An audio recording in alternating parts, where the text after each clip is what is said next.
माँ श्री नर्मदेहर। हम आज मंडला महाराजपुर के संगम क्षेत्र पर हैं।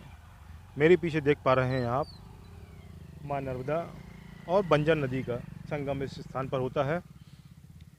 पौराणिक महत्व से यह स्थान बहुत ही ज़्यादा महत्वपूर्ण भी है और पर्यटन के दृष्टिकोण से भी एक अलग महत्व रखता है। जो नर्मदा परिक्रमावासी हैं वो इसी स्थान से डिंडोरी क्षेत्र से जब आते हैं दक्षिण तट से, तो इसी स्थान को पार करते हुए ये देख पा रहे हैं आप बंजर नदी के छोटा कच्चा पुल है। अभी ये कच्चे पुल से जब पानी थोड़ा और कम हो जाता है तो परिक्रमावासी, जैसा कि अभी कुछ अब हाल ही में दशहरे के बाद कुछ लोगों ने परिक्रमा प्रारंभ कर दी है, लेकिन ज़्यादातर परिक्रमावासी जो हैं वो कार्तिक पूर्णिमा के बाद ही प्रारंभ करते हैं, तो तब तक जल स्तर और कम हो जाता है।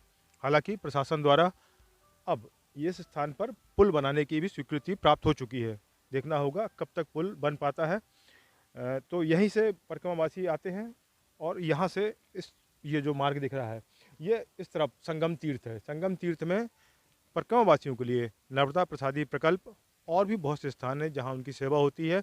उनके भोजन की व्यवस्था होती है निःशुल्क, बाल भोग की व्यवस्था होती है, रहने की व्यवस्था भी है।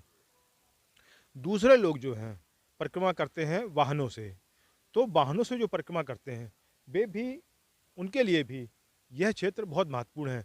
अमरकंटक से जो निकल के आते हैं तो उनका पड़ाव महाराजपुर संगम में ही होता है। यहाँ रुककर वो भोजन पानी और यहाँ घूम के क्षेत्र का जो है सौंदर्य देखते हैं और पौराणिक महत्व की जो स्थान हैं उनका दर्शन करते हैं। ये जो यह स्थान पे संगम तीर्थ पर आते हैं अपने वाहन लेकर, यहाँ वाहन की पार्किंग व्यवस्था आइए आपको दिखाते हैं कहाँ पे वाहन पार्क करते हैं, और वो जो बस से आते हैं वो लोग कहाँ रुक सकते हैं, उनके लिए क्या व्यवस्था है, आइए आपको दिखाते हैं। यह देखिए, यह जो स्थान है ये पार्किंग का स्थान है। यह महाराजपुर संगम का ही क्षेत्र है। इस स्थान पर जो वाहन से आते हैं वो अपने वाहन यहाँ पार्क करते हैं। ये सीधा रास्ता जो जा रहा है ये मुख्य मार्ग जो है उस पर हाईवे पे उस पर मिलता है। और ये जो चौराहा देख रहे हैं, चौराहे से दाहिने तरफ आप जाएंगे नर्मदा प्रसादी प्रकल्प है, और यहाँ पर भी शासकीय धर्मशालाएँ भी हैं, नगर पालिका के द्वारा जो बनाई गई धर्मशाला भी है, और दूसरे समाजों की धर्मशालाएँ भी हैं जहाँ पर परिक्रमावासी रुककर भोजन पानी की व्यवस्था कर सकते हैं, आराम कर सकते हैं। ये रास्ता जो जा रहा है इस रास्ते पर भी आपको बहुत सी धर्मशालाएँ मिलेंगी जो विभिन्न समाज की हैं, जहाँ पर रियायती दरों पर रुकने की व्यवस्था है।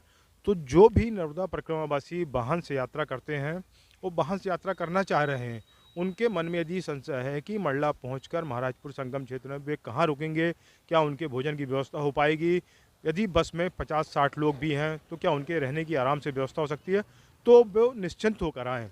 यहाँ पर 100, 50, 200, 400 जितने भी परिक्रमावासी आते हैं उन सब की व्यवस्था आराम से हो सकती है। भोजन बनाने का साधन यदि आप साथ लेकर आए हैं तो आप स्वयं भी भोजन बना सकते हैं, नहीं तो यहाँ व्यवस्था है धर्मशाला में कि आपको वो आदमी अवॉइड कर देंगे या खाना बनाकर भी दे सकते हैं। तो बिल्कुल चिंता छोड़ दीजिए, यदि आप वाहनों से परिक्रमा कर रहे हैं तो नर्मदा क्षेत्र में महाराजपुर संगम में आपको हर तरह की सुविधाएँ प्राप्त हो सकती हैं। नर्मदे।